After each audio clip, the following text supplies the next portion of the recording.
नमस्कार दोस्तों, आप सभी का स्वागत है कॉमिक्स राजा चैनल पे। आज हम कॉमिक्स राजा चैनल पे दोस्तों पढ़ेंगे राज चित्र कथा की कॉमिक्स सूर्यपुत्र कर्ण। तो चलिए मित्रों, स्टार्ट करते हैं कॉमिक्स।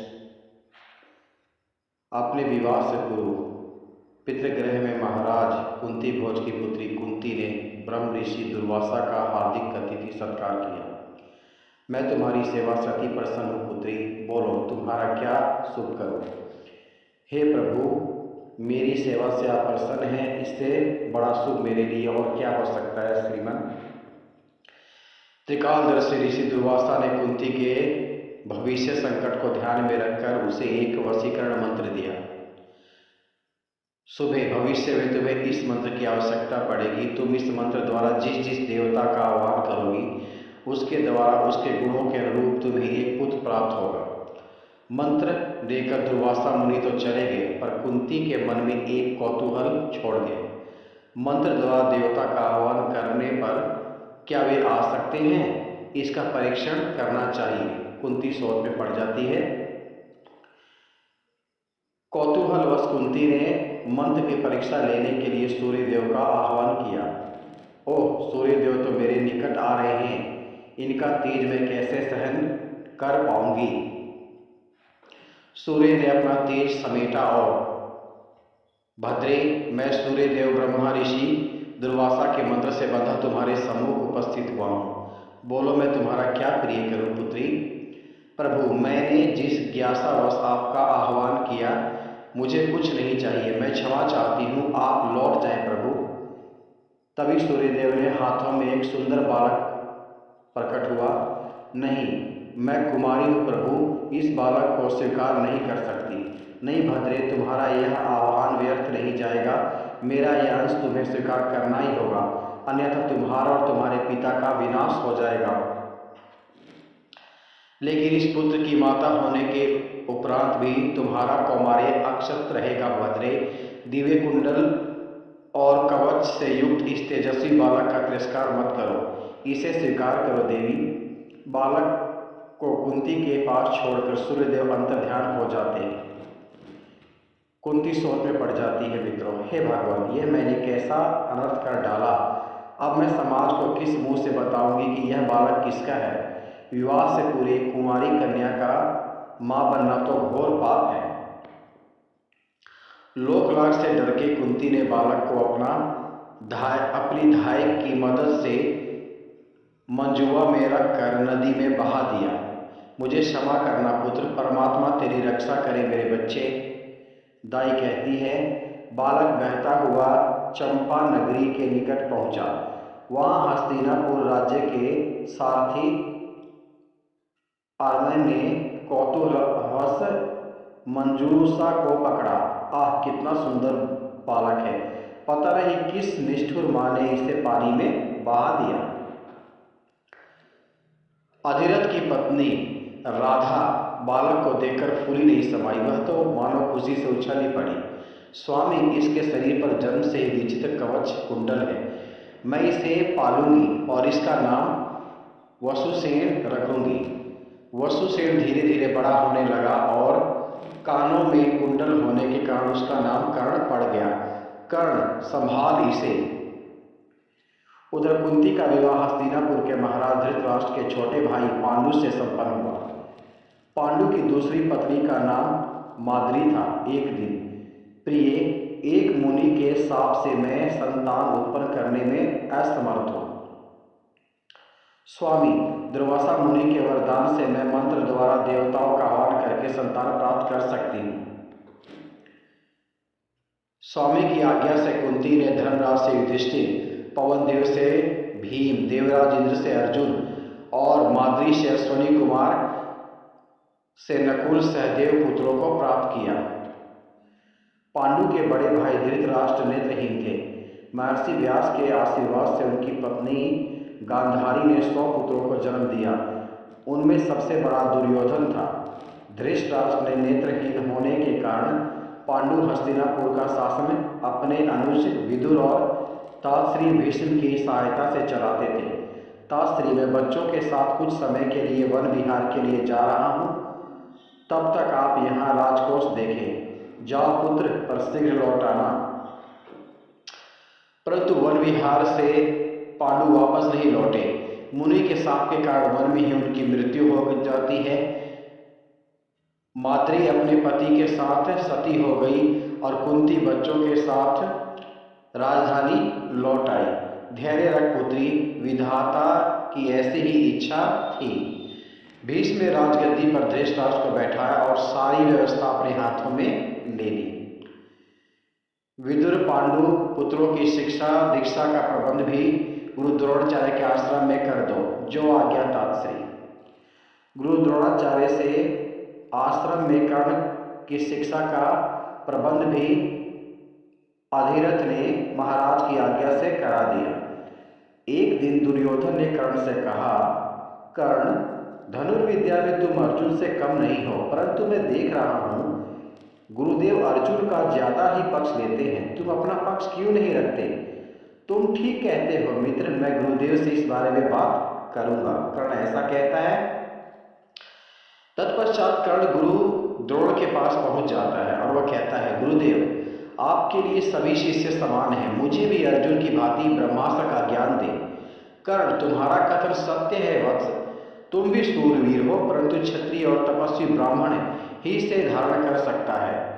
आत्मग्लानि से भरा कर्ण गुरुदेव के पास से वापस लौट जाता है। मेरा सुत पुत्र होना ही ब्रह्मास्त्र प्राप्ति में बाधक है, फिर मैं इसे छिपा ही लूंगा। भृगुवंशी परशुराम से गुरु द्रोणाचार्य ने यह विद्या प्राप्त की, मैं उन्हीं के पास जाऊंगा, ऐसा कर्ण सोचने लगता है।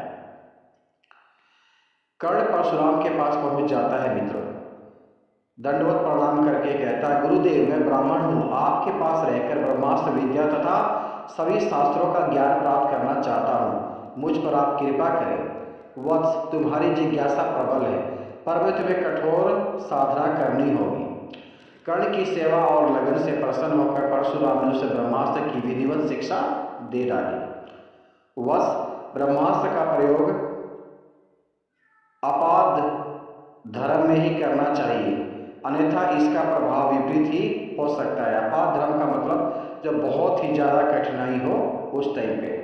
कर्ण कहता है, जी गुरुवर, मैं ऐसा ही करूंगा। वन में एक बार धनुर्विद्या का अभ्यास करते समय कर्ण का बाण एक गाय के बछड़े के शरीर को भेद गया। अरे वह मुझसे कैसा पाप हो गया। तभी एक ब्राह्मण वहां आया। अरे दुष्ट नीच नराधम, तूने गौ हत्या का पाप लगा लिया, तू घोर पापी है, मुझे क्षमा करे प्रियवर विप्रवर, असावधानी वश मुझसे यह घोर पाप हो गया। अरे दुष्ट, याद रख, युद्ध भूमि में तेरे रखे रथ के पहिए को पृथ्वी ग्रस लेगी और जिस विशेष शत्रु को तू मारना चाहेगा वही तेरा वध कर डालेगा। शांत हो जाइए प्रभु। ब्राह्मण के शाप से दुखी होकर कर्ण आश्रम में लौट जाता है। भाग्य बड़ा बलवान है, मैंने सोचा क्या था और क्या हो गया। उस दिन के बाद कर्ण छाया की भांति गुरु परशुराम की सेवा में लग गया। तू क्यों मेरी इतनी सेवा करता है पुत्र, जा तू भी कुछ पल विश्राम कर ले। नहीं गुरुदेव, आप विश्राम करें, मुझे अभी विश्राम नहीं करना। कुछ ही पलों में भृगुवंशी परशुराम गहरी नींद सो गए। तभी एक कीड़ा कर्ण की जंघा पर चढ़कर रेंगने लगा।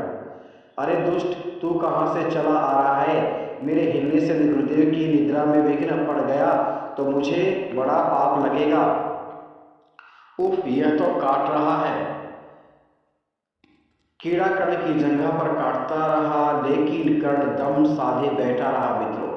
शीघ्र ही घाव से रक्त की धारा बहकर परशुराम के कंधे पर पड़ी और वे एकाएक उठ बैठे। अरे यह रक्त कैसा? गुरुदेव, यह इस कीड़े की करतूत है। सच बता, तू कौन है? अचानक से गुरु परशुराम गुस्सा हो उठते हैं। एक ब्राह्मण इतना कष्ट सहन नहीं कर सकता, मुझे क्षमा करें गुरुदेव। ब्रह्मास्त्र प्राप्ति के लिए मैंने आपसे झूठ बोला, मैं ब्राह्मण नहीं, सूत पुत्र कर्ण हूँ। कर्ण, तूने झूठ बोलकर घोर पाप किया। मृत्यु के निकट आने पर युद्ध भूमि में तू इस ब्रह्मास्त्र को भूल जाएगा।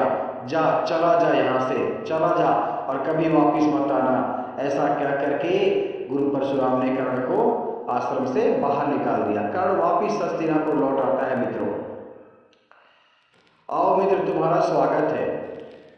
क्रूर नियति ने मेरा सारा परिश्रम व्यर्थ कर दिया मित्र। कोई बात नहीं, मेरे रहते चिंता मत करो मित्र, ऐसा दुर्योधन कर्ण को आश्वासन देता है। धीरे धीरे सभी बालक युवा हो गए और उनकी योग्यता परखने का समय नजदीक आ गया। वह गुरु पूर्णिमा के दिन तुम सभी को रंगभूमि में समस्त हस्तिनापुर के वासियों के समक्ष अपनी योग्यता का प्रदर्शन करना है। तुम लोग तैयार हो? हाँ गुरुदेव, हम सभी तैयार हैं। प्रतियोगिता से पहले अर्जुन, रंगभूमि में तुम्हारा सबसे प्रबल विरोधी कर्ण हो सकता है। वह मेरे सामने क्षण भर भी नहीं टिक पाएगा। भ्राताश्री, आप बिल्कुल भी चिंता ना कीजिए। उधर कर्ण ने सूर्योपासना की। हे देव, मुझे आशीर्वाद दो कि मैं रंगभूमि में अर्जुन के अहंकार को तोड़ सकूं। रंगभूमि में विविध करतूत दिखाकर अर्जुन ने सभी का हृदय जीत लिया। धनुर्धर अर्जुन की जय हो। राजगुरु कृपाचार्य ने घोषणा की, प्रजाजन, आज के उत्सव में अर्जुन सर्वश्रेष्ठ रहा, अतः उसे महाराज ने आज के उत्सव में महान धनुर्धर की उपाधि प्रदान की है। धनुर्धर अर्जुन की जय हो, जय हो। प्रजा अर्जुन की जयकार करने लगती है। तभी कर्ण का प्रवेश होता है। मित्रों, ठहरिए राजगुरु, अर्जुन की सभी चुनौतियां मुझे स्वीकार है। भांजे, अर्जुन को चुनौती देने वाला यह वीर कौन है? शकुनी पूछता है दुर्योधन से। अधिरथ पुत्र कर्ण है मामाश्री, गुरुकुल में वह भी हमारे साथ धनुर्विद्या सीखा करता था। सिंह के समान चलता हुआ कर्ण निकट आता है। तब तक अर्जुन ने जो भी शस्त्र कौशल दिखाया है आचार्य, मैं भी दिखा सकता हूँ। मुझे अर्जुन से कुछ करने की युद्ध करने की आज्ञा दे। तत्काल कुंती ने कर्ण को पहचान लिया। नहीं पुत्र, तू और अर्जुन दोनों ही मेरे पुत्र हो। किसी की भी पराजय हो मुझसे बर्दाश्त नहीं होगा, ऐसा कुंती मन में सोचने लगती है। राजगुरु कृपाचार्य ने कर्ण की प्रशंसा सुन रखी थी, पर अर्जुन को वह चुनौती दे यह उन्हें पसंद नहीं था। कौन हो तुम? अपने कुल और गोत्र का परिचय दो। मैं अधिरथ और राधा का पुत्र कर्ण हूँ। अर्जुन को मैं किसी भी युद्ध में चुनौती देता हूँ। अच्छा, तो तुम सूत पुत्र हो। जानते हो, सूत पुत्रों का क्षत्रिय राजकुमारों को चुनौती देने का अधिकार नहीं है। तभी क्रोध में भरा दुर्योधन उठ खड़ा होता है अपने सिंहासन से और वो कहता है, कौन कहता है कि कर्ण सूत पुत्र है? यह मेरा मित्र है। मैं इसे आज ही अंग देश का राजा घोषित करता हूँ। इसकी चुनौती स्वीकार की जाए। दुर्योधन ने तत्काल कर्ण का राज तिलक कराया। बोलो अंगराज कर्ण की जय हो। प्रजा जय जयकार करने लगती है। मित्र, आज से मेरा यह शरीर तुम्हारा है। कैसी बात करते हो मित्र? मुझे तो दुख इस बात का है कि मैंने तुम्हारी प्रतिभा को अब तक क्यों नहीं पहचाना। तभी धृतराष्ट्र ने शकुनी को बुलाकर पूछा, यह क्या हो रहा है शकुनी? जीजाश्री, अधिरथ पुत्र कर्ण अर्जुन को चुनौती दे रहा है, परंतु राजगुरु कृपाचार्य सूत पुत्र कहकर उसकी उपेक्षा कर रहे हैं। गुरु द्रोण आपके सभी शिष्य समान हैं। योग्यता निर्धारण में ऊंच नीच अथवा जाति बीच में कहाँ आती है? यही तो मैं कह रहा हूँ पिताश्री, कर्ण को भी अपनी कौशल का प्रदर्शन करने का अवसर मिलना चाहिए। गुरु द्रोण ने अपनी सहमति दे डाली। कर्ण और को भी कौशल प्रदर्शन करने का अवसर दिया जाना चाहिए महाराज। राजाज्ञा से कर्ण को भी अवसर दिया गया। कर्ण ने तत्काल गुरु द्रोणाचार्य के चरण स्पर्श किए। यशस्वी भव वत्स। कर्ण ने भी सभी प्रदर्शन किए जो अर्जुन ने दिखाए थे। बोलो अंगराज कर्ण की जय हो, जय हो। प्रजा जय जयकार करने लगती है। तत्काल कर्ण ने एक साथ 2 गगनभेदी बाण छोड़े। वाह, एक चमत्कार तो अर्जुन ने भी नहीं दिखाया। अंगराज कर्ण की जय हो। प्रजा जय जयकार करने लगती है। अर्जुन से कर्ण का यह सम्मान सहन नहीं हुआ। वो कहता है, कर्ण, बाणों का यह चमत्कार किसे दिखाता है? मैं तुझे द्वंद्व युद्ध की चुनौती देता हूँ। मुझे तुम्हारी चुनौती स्वीकार है अर्जुन। मल्ल युद्ध के लिए तैयार होकर दोनों मैदान में आ डटे। आज इसका घमंड चूर कर दे मित्र। दुर्योधन कहता है, अर्जुन, यह सूतपुत्र आज जीवित नहीं बचना चाहिए। भीम कहता है, अर्जुन का भाई। तभी, अरे राजमाता, कुंती तो अचेत हो गई। क्या हुआ कुंती को? जरा देखो इसे। तत्काल द्रोणाचार्य उठे। नियम के अनुसार सूर्यास्त के समय कोई प्रतिस्पर्धा नहीं होगी, अतः आज का उत्सव यही समाप्त होता है। दुर्योधन कर्ण को लेकर अपने कक्ष में आता है और कहता है, मित्र अर्जुन को चुनौती देकर तुमने मेरा मस्तक ऊंचा कर दिया। कर्ण कहता है, मित्र तुमने भी वर्षों से साल रही मेरी जातीय भावना से मुझे उबारा, मैं तुम्हारा ऋणी हो गया हूं मित्र। दूसरी ओर युधिष्ठिर के कक्ष में स्वयं इंद्र पधारते हैं।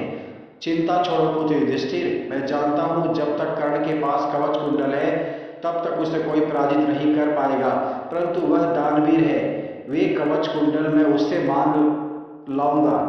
उसी रात स्वप्न में सूर्यदेव ने कर्ण को चेतावनी दी, पुत्र सजग हो जा, कल प्रातः इंद्र तेरे कवच कुंडल मांगने आएगा, उसे ये कदापि न देना।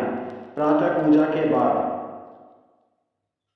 हे द्विजवर, मैं राधा पुत्र कर्ण आपकी क्या सेवा कर सकता हूँ प्रियवर।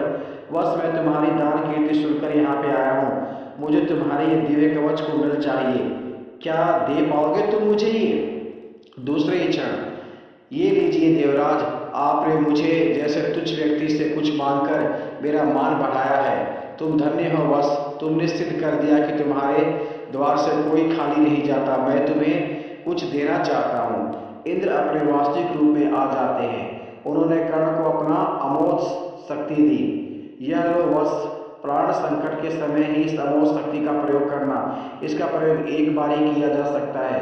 समय गुजरता रहा, कौरव और पांडवों में शत्रुता बढ़ती रही, जिसका परिणाम हुआ महाभारत का भीषण युद्ध। मित्रों, इस युद्ध में श्री कृष्ण अर्जुन के सारथी थे। उन्होंने बहुत चाहा कि कौरव पांडवों के मध्य युद्ध ना हो, परंतु युद्ध नहीं टल सका।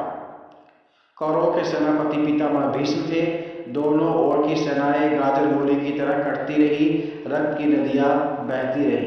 भीष्म ने सेनापति रहते कर्ण ने युद्ध में भाग नहीं लिया। पितामह नहीं चाहते थे कि मैं युद्ध में भाग लूं। पता नहीं उन्हें मुझसे कैसा भय है, वे बार बार मुझसे क्यों हतोत्साहित रहते हैं। क्या मैं अपने मित्र दुर्योधन के कभी काम नहीं आऊंगा? 10वें दिन अर्जुन ने तीखे बाणों ने पितामह को बाणों की सैया पर लिटा दिया। उफ! अर्जुन के बाणों से बीधे भीष्म पितामह युद्ध भूमि में पड़े अपनी मृत्यु की प्रतीक्षा कर रहे थे। तब कर्ण युद्ध भूमि में भीष्म के पास पहुंचा। पितामह, आप तो मुझे युद्ध की आज्ञा दे, युद्ध करो पुत्र। मैंने तुम्हें बार बार युद्ध में विमुख करना चाहा, क्योंकि मैं तुम्हारे बारे में जानता था, परंतु भाग्य ने तुम्हारे अपनों को शत्रु बना दिया है। जाओ, विजयी भव। उसी रात कर्ण के शिविर में, कर्ण आज मैं तुम्हारे जन्म का रहस्य प्रकट करने यहाँ आया हूँ। तुम कुंती बुआ के सबसे बड़े पुत्र हो। लोक लाज व मर्यादा के भय से बुआ ने तुम्हें त्याग दिया था। वासुदेव, जीवन भर जिस हीन भाव से मैं ग्रसित रहा, आज आपने मुझे उससे मुक्त कर दिया। कहिए, मैं आपका क्या प्रिय कार्य करूं? मैं चाहता हूं तुम पांडवों के साथ आ जाओ। मैं तुम्हें अपने अग्रज का ही सम्मान देंगे और राजगद्दी पर भी तुम्हारा ही अधिकार होगा। वासुदेव, मेरे प्रति आपका यह स्नेह मेरा सौभाग्य है, पर मैं मित्र दुर्योधन का साथ नहीं छोड़ सकता। कृष्ण के जाने के बाद कुंती कर्ण के शिविर में पहुंची। आइए राजमाता, आपका स्वागत है, मेरा अभिवादन स्वीकार करें। पुत्र, मैं अपनी सभी मर्यादाएं त्याग कर तेरे पास आई हूँ। तेरा तिरस्कार मेरे लिए, तू मुझे क्षमा कर दे, वह मेरी विवशता थी। राजमाता, वासुदेव कृष्ण मुझे सब कुछ बता चुके हैं।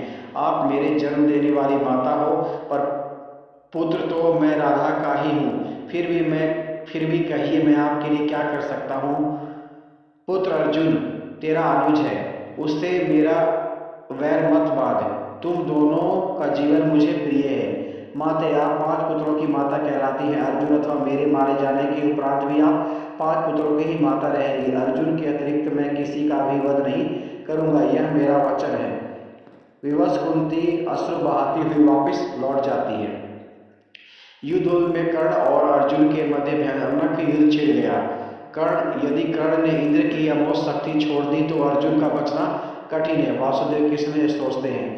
रात को पांडवों के शिविर में, भीमकल में युद्ध में तुम अपने पुत्र घटोत्कच को कर्ण से युद्ध करने उतारो।